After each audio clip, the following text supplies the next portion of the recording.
Howdy folks, and I hope your heralds are many and vocal wherever you are in collecting land.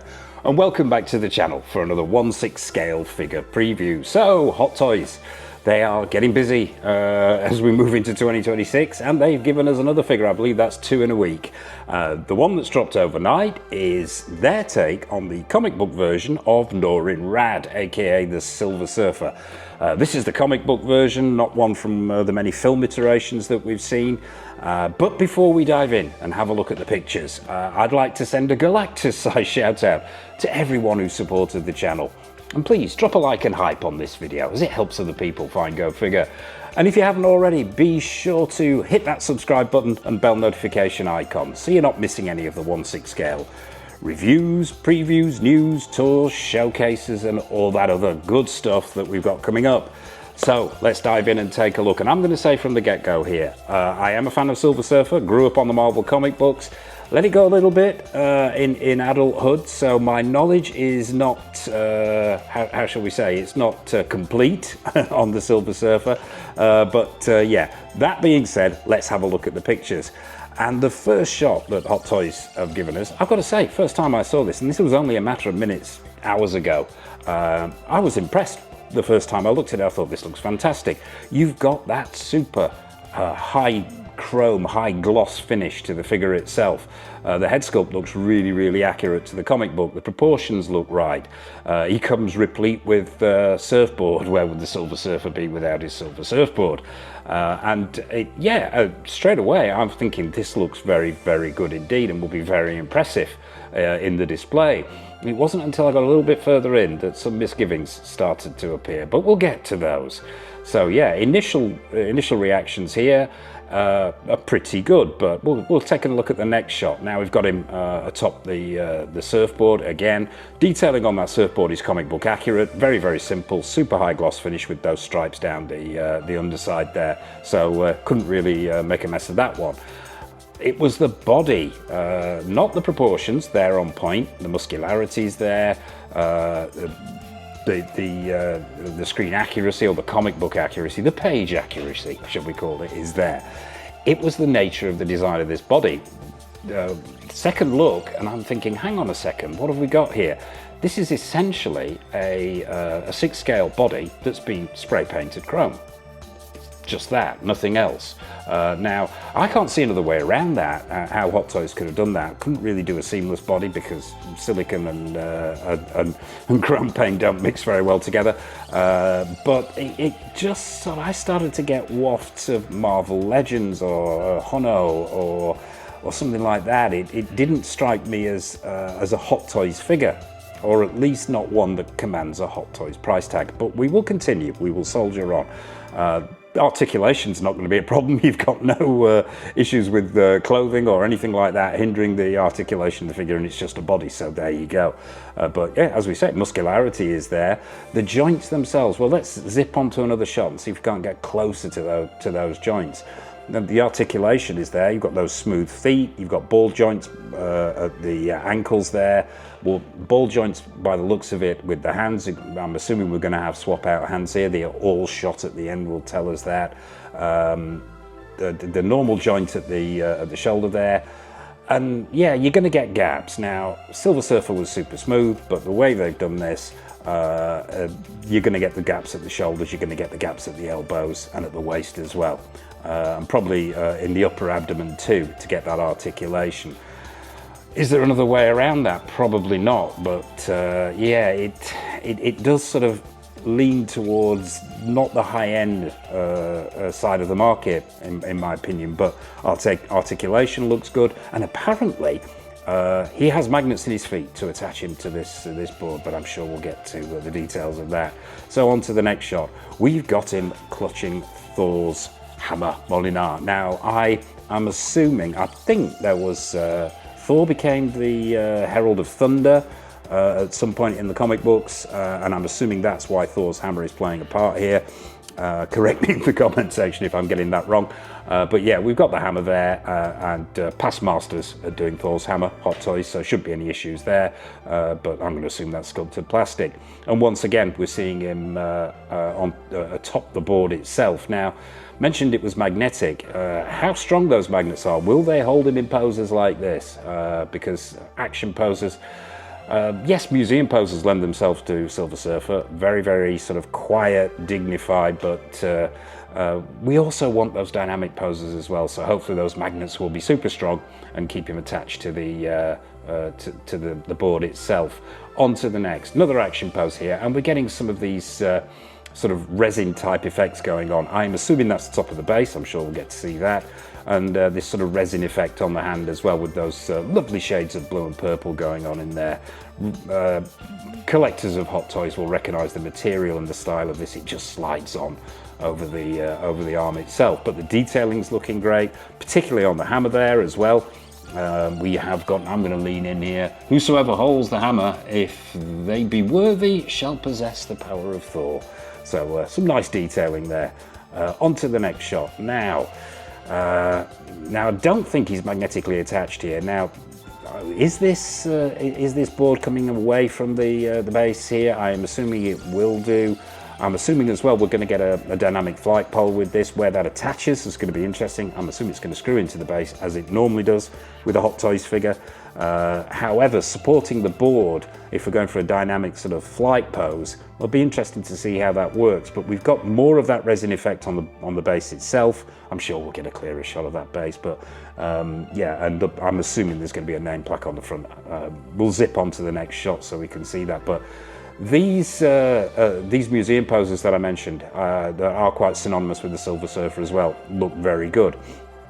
I'm going to take a closer look at this body. Yeah, we've got a gap there, I think. Got a gap at the waist there, and it looks like there's a gap in the upper chest section. Not too visible at this point, but yeah, it's just a body painted silver. I think that might put some people off, or it might not. Let me know in the comment section below.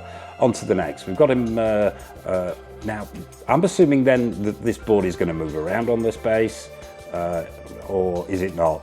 Is he held in place there by the actual the flight pole, or is that magnetic? We will find out, no doubt. But it looks impressive from a distance, as I mentioned at the top there. But for me personally, when you get close, it sort of looks a little bit.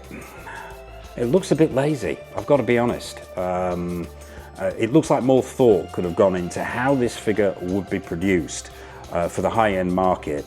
To capture Silver Surfer more accurately without just going down the route of, as I say, chrome painting what appears to be a standard body. But on to the next. Once again, sort of slightly attached to that board. I'm sure we'll find out how that works. Those effects again, we're seeing the effects on the base in the purple and the blue looking very good.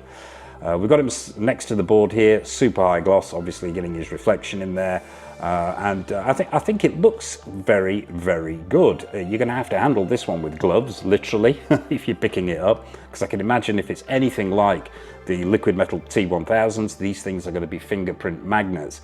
And also the 6-scale statue that they gave us of the T1000 being punched with the original release of the battle damage T800 suffered with this paint coming off when it was handled. So be interesting to see. I mean, paint applications have come on it in leaps and bounds since that T800 was released, but yeah, how this stands the test of time, this paint application being handled and so on, will be interesting to see. On to the next.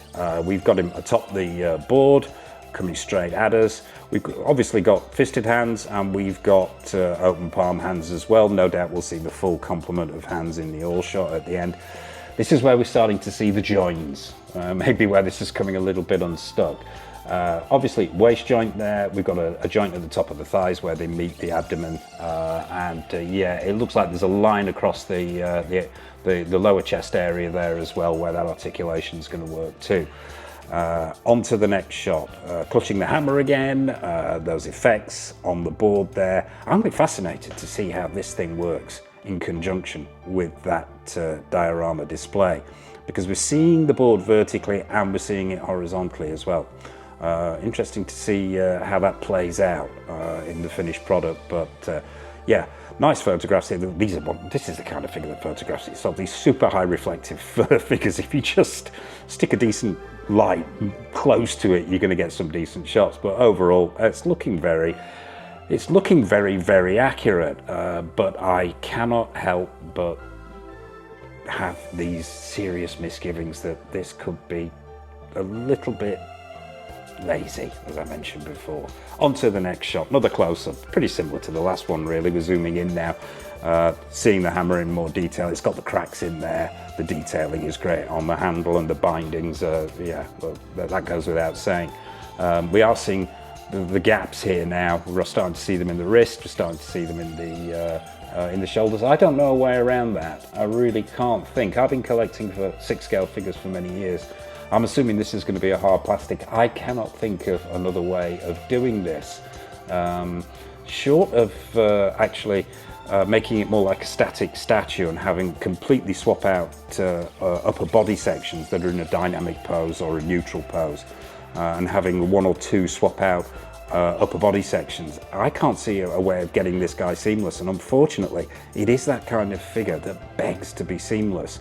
That super smooth chrome look is just so synonymous with Norrin Rad. On to the next. On top of the board again. Now we're going to need some super strong magnets in there, as I mentioned, to hold this guy on there. Posing, as I mentioned before, not going to be an issue. We've got an ab crunch going on there, and those arms, I'm assuming, are going to be butterfly joints, and we're seeing the two flame effects on the hand as well. On to the next, another action pose, leaning into it this time, and we're really seeing those knee joints there. Now, does it ruin the figure? No, it probably would if it was a different colour, but yeah, once again, I raise the same arguments about could there have been a better way of doing this. On to the next. I do like that shot. I think that works really, really well. And if I was to pick this figure up, I'd probably go with that kind of pose in the display, just holding the surfboard in that power statue pose. I think looks phenomenal. On to the next. On top of the board again, and yeah, I'm starting to get a little bit samey now. There's only so many poses you can do with this figure, I think, in conjunction with that board. But still, yeah, fairly impressive. Now, the detailing. Specially applied electroplated finish. I'm assuming that's just going to mean the paint applications themselves. Well, it's electroplated, so it's got to be a hard plastic, this body. You can't electroplate anything that's soft. It just won't take it. So, yeah, the electroplating rather than silver paint application should imply longevity from where I'm sitting anyway. But overall, yeah, those joints are becoming visible there, and I think you probably will see gaps when you get the guy in a dynamic pose. But the finish is nice. There's no arguing with that super reflective finish. On to the next. Surfboard magnetically attached to Silver Surfer's feet. So yeah, no doubt about how he sits on there. What angles, as I mentioned before, how strong those magnets are, that is yet to be seen. I would like to see super strong magnets so we can get those dynamic poses, but with the feet being this size, unless they run the full length of the feet, or those feet are metal, they could be metal, then yeah, we might have some issues there in dynamic posing.